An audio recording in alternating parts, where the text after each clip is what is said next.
Hello everyone, what's up? This is the Spoke Bharata with my first web series on quantum mechanics. So this is not really a series for learning quantum mechanics, but this is just a consolidation and reference base to be used during any of my with my Twitter community. So this is a start, and of course, it will undergo improvisations. I had really very short time to get all the slides. So let's start with this is a heavy topic. Let's start with what is quantum mechanics, what we are talking about in general. So quantum mechanics is basically about the subatomic particles. Basically, we are talking about at the Planck's length, 10 to the power minus 34. So we're talking about subatomic particles like electrons, protons, the photons. The photons are the particles in the visible lights.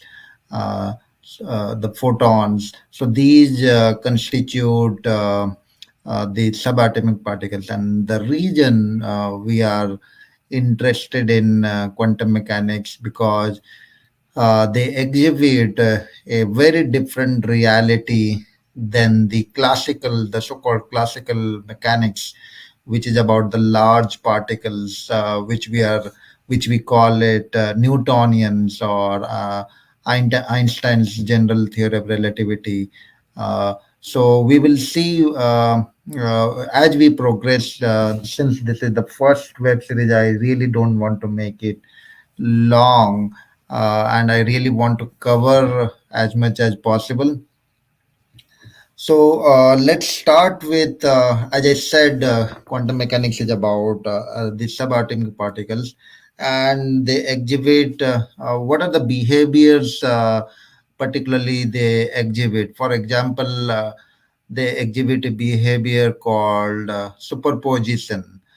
So, what is superposition? Superposition is, let's say, we are throwing a dice. So superposition, when we say superposition, at any instance, the dice will have values of 1 to 6 at all the time, unless it is measured. So unless it is measured, it will exhibit one value. But at any point of time when it is in the air, it is all the values. So when we say superposition of a particle, subatomic particle, it is exhibiting all possible values, holding multiple values at the same time. This is particularly used in quantum computing, where we use it to have higher mathematical computing. What is the other behavior we are talking about? Let's say entanglement. Entanglement is the behavior of a particle where when two electrons, for example, it is spread by a long distance, they they seems to be entangled to each other. So for example, an electron will have a spin, so down spin and up spin. So if we change the up spin at for one of the electron, then the corresponding value changes to a downspin. And Einstein called it a spooky action for mysterious reasons that it cannot be understood by general theory of by the classical mechanics, and it happens at its instantaneous, even at the speed of light. So that's why it is called spooky action. Now, since now we understood how quantum mechanics behavior is bit different from the classical mechanics. Let's go over some of the things. Uh, what is the so how do we describe this quantum mechanics? Now, this is represented by a value called wave function. As we can see in the symbol, it is called psi. And basically, this wave function is a description of the quantum system. So, for example, uh, if you want to describe a quantum particle like electron, what are the values that we are interested to know? We are interested to know the position. We are interested to know the momentum. We are interested to know the spin of the electron, which can be up or down. And the region we call a superposition of states. When we say, then it means that the particle, the position of that particle, subatomic particle, is at multiple places. So let me let me show what do I mean by multiple places. I'm sorry that I could not arrange the slides in a proper sequential order. I'm sorry. So this is one of the slide I have taken. If you can see, if you can see here, uh, this is the position. One second.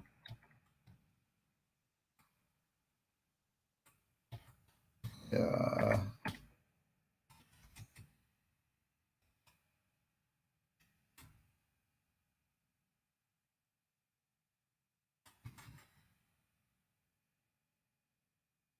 yeah.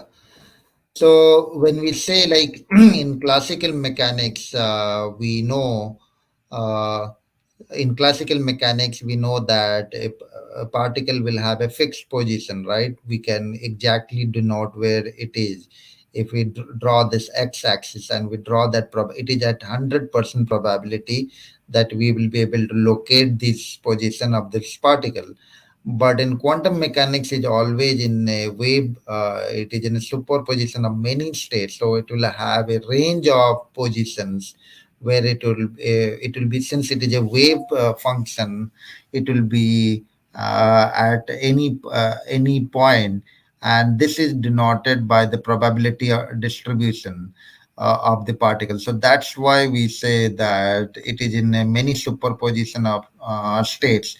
And to understand this, we need to understand a principle called Heisenberg's uncertainty principle, which states that the uncertainty in particle, measuring the deviation of particle, and uncertainty in position in momentum is always greater than the Planck's constant. So that's like these are like conjugate variable. The more we know for certainty the position of a particle, the less is the possibility of knowing the momentum of the particle. One corollary people state, one misconception, I would say, people say that, okay, it is a measurement problem. So what is a measurement problem? For example, if you have a electron and you use this high electron resolution, maybe a scanning electron microscope, or maybe a lesser powered microscope. So the more resolution you would have, the better is the better would be the nature of the wavelength. You can get more precise value of the location of the particle, of the wave, of the electron. But having said that, when we increase the power, then it results into higher speed of the electron bombarding, and that increases the energy state. So basically, you're distorting when these photons hit the electron. Essentially, you are distorting the energy state of the particle, and hence you never measure the momentum of the particle. So that's the general understanding of Heisenberg's uncertainty. But that's not exactly true. That's basically a measurement problem we're talking about. Here we are talking about a property of the wave function where you cannot exactly, it's the nature, intrinsic nature of the wave function, where you cannot exactly know the momentum and position. And if we go to, I don't want to go to the higher mathematics. These are basically essentially these are essentially Fourier transform of each other. And what do I mean by Fourier transform? So this is the wave function. Like if you measure, like this is the probability and this is the momentum, and the same thing. This, the if we get a Fourier transform, then we get the momentum. As we can see, the peak is not coinciding with the peak of the position. The peak of the momentum probability is not coinciding with the peak of the momentum. So I don't want to get into this far. The reason I wanted to cover this is to understand how what is superposition and what is Heisenberg's uncertainty principle. Now let's come back to understand, go back to the basics as I was stating. How do we measure this quantum state? So quantum states, like what is a quantum state? Quantum state is anything, for example, take an hydrogen atom. I mean, it has electrons, it has so anything related to the system is called a quantum state, and we also call it a Hilbert space.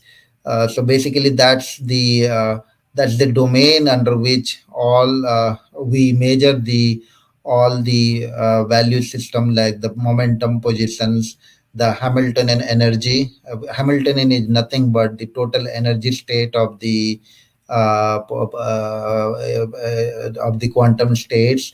So all these measurements are done in Hilbert states. Now what we just covered is so what we were just talking is the wave function Xi. So the wave function is basically all the information of the quantum behavior, a quantum state. So that's represented in a psi function, and it is also called through Bra and Ket. So Bra and Ket basically, if you see, these are like orthogonal values. So Bra means, like, let me show you Bra. Here Bra is, yes. So if these are just the notation values, Bra and Ket.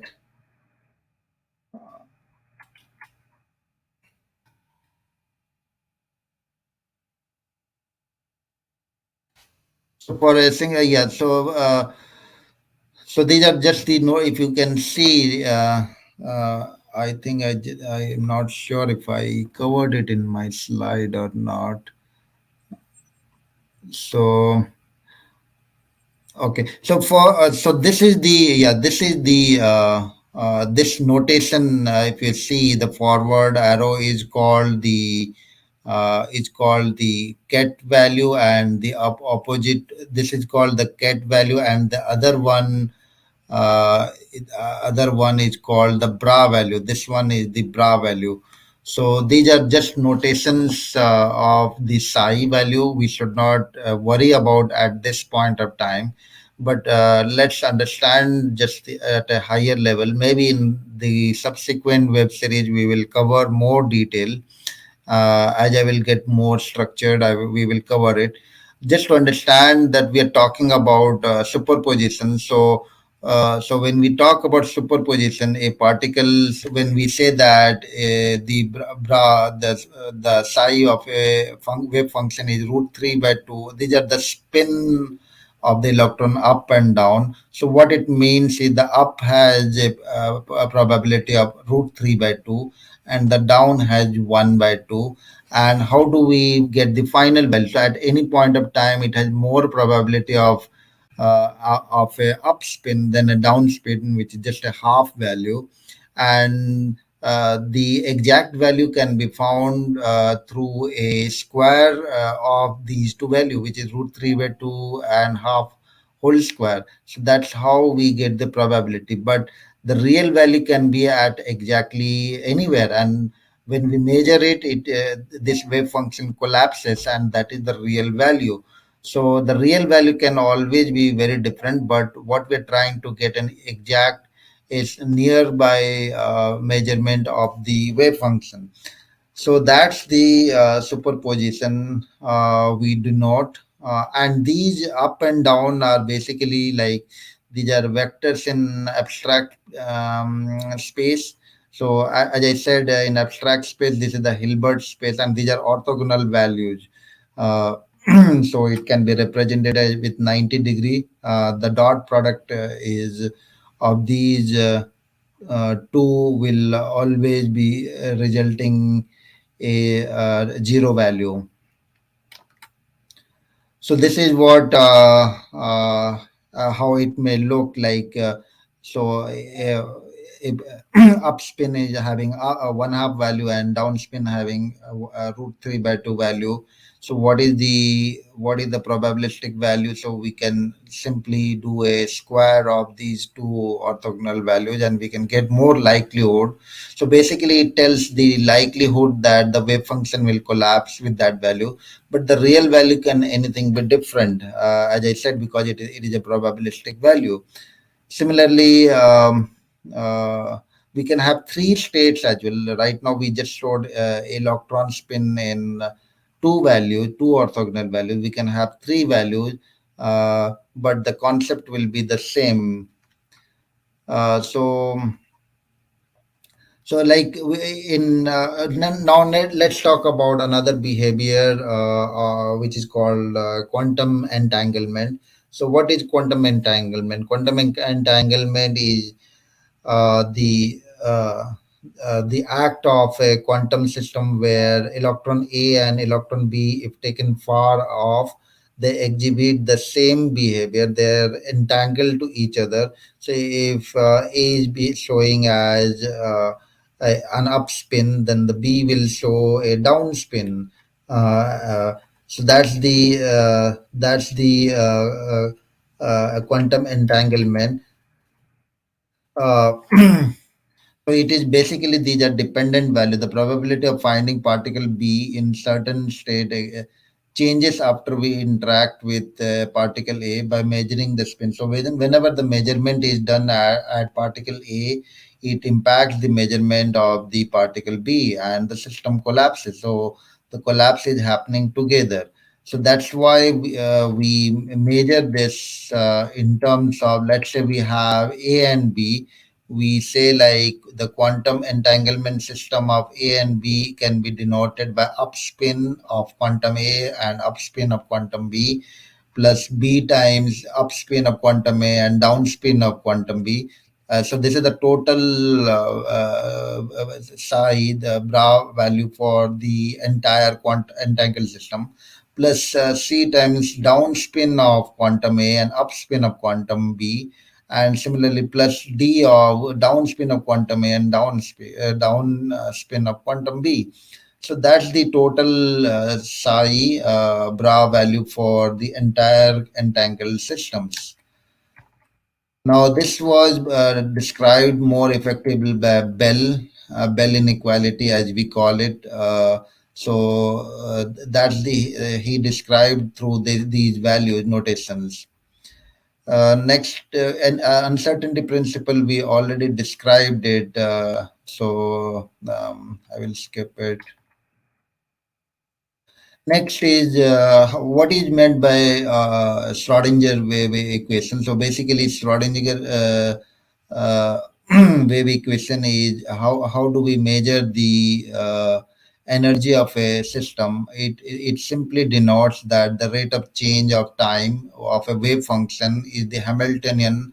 So when we see these operators up with Hamiltonian up, it basically means that these are basically operators. The H with the cap, H is standing for Hamiltonian, and Hamiltonian is nothing but the total energy states of a quantum system, which is kinetic plus potential energy. So when we do this up, we basically try to this is an operator on the wave function. So basically it means, so when we try to measure the Hamiltonian, we do not with this Hamiltonian cap and then the wave function. So that's how we denote. This is just a notation, and the other notation, if we want to show. yeah, these are the notations. Similarly, we can have position operators, we can have momentum operators, and then we have something called quantum accumulators, which is x cap, p cap. So basically, when we have x cap, p cap, and then a wave function, we basically try to find the operator p momentum of that wave function, and then apply the position on that momentum of that wave function. So that's not equal the same as the p cap x cap. So that's what quantum operator tells about. As we spoke, so this is where I just wanted to cover the Schrodinger wave equation is used typically to arrive at the total energy state. So H is nothing but the Planck's constant, and I is an imaginary number. So the time derivative of the wave function is equal to the Hamiltonian of the wave function. That's what these use of operators and commutators. Now,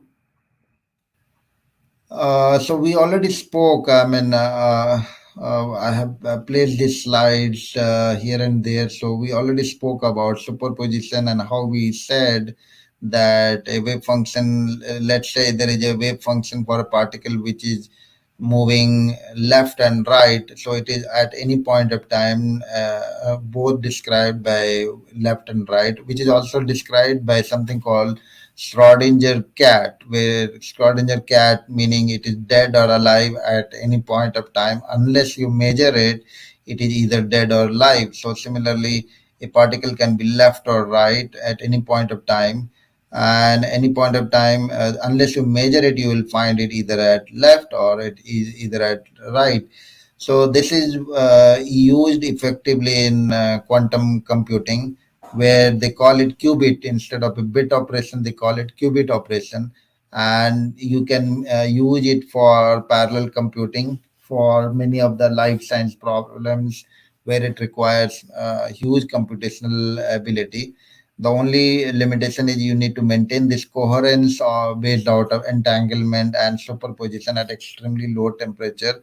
That's what the only the more the coherence, the better is the accuracy, and better we can do it.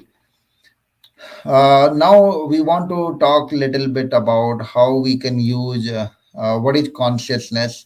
So basically, consciousness is an act of observation. In Unlike it is an act of the reason this word observation is so important in quantum mechanics is the act of whenever this collapse of wave function is occurring. So how this collapse is, how an act of observation is causing the wave function to collapse, that's the mystery which was addressed by by number of physicists. For example, Wigner and Newman, they gave this information technology theory, integrated information theory, and it says that every is actually having some amount of observation, some amount of consciousness denoted by the letter psi, and that's why the system is collapsing. So that's why the wave function, it looks as if it is aware of the system,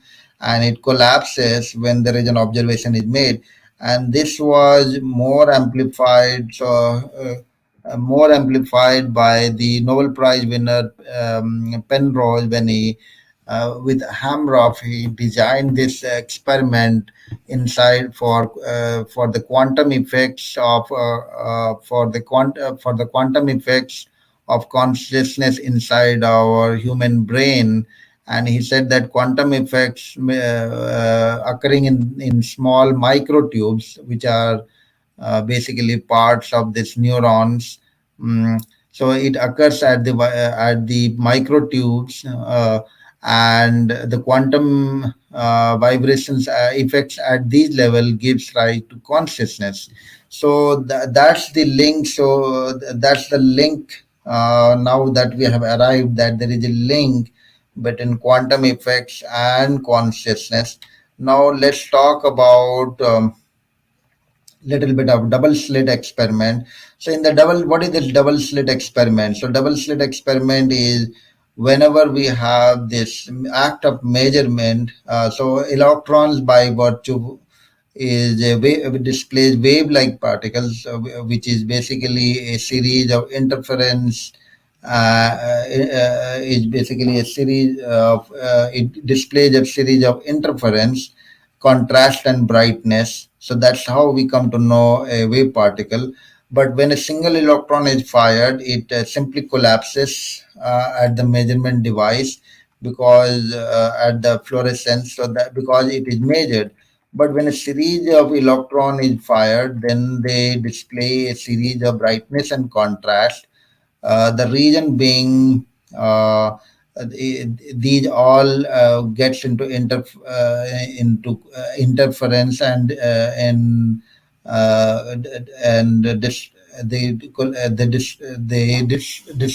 destruct each other, and that's why we get this brightness and contrast. Another act of double slit experiment is when if you put a measurement device at the place where photon is fired, then we get a series of lines instead of interference lines. This is because if you have a measurement device, then it will collapse the wave function and it will behave like a particle. So with this, so this is again described like this, how collapse happens in it's called a measurement problem.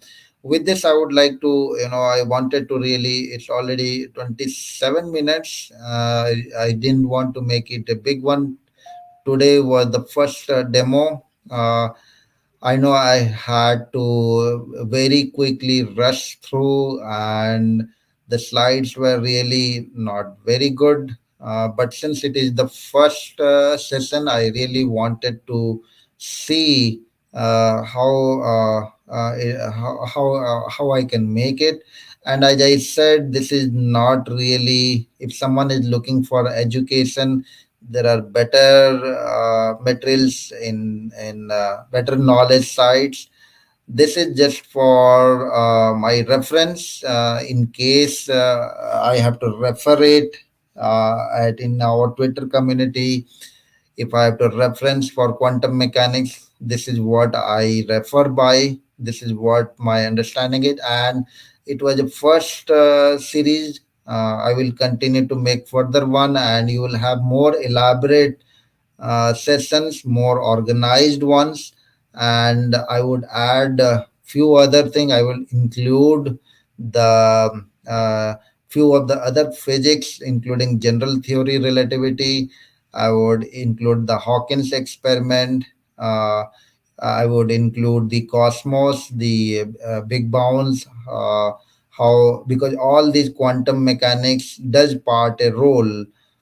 So this is really very interesting. And thank you for anyone who would be watching it and referring it. Please subscribe to my channel. It's really the motivation of people who gives me that encourages me to create, put effort in creating slides and understanding it. Thank you very much. Jai Hind.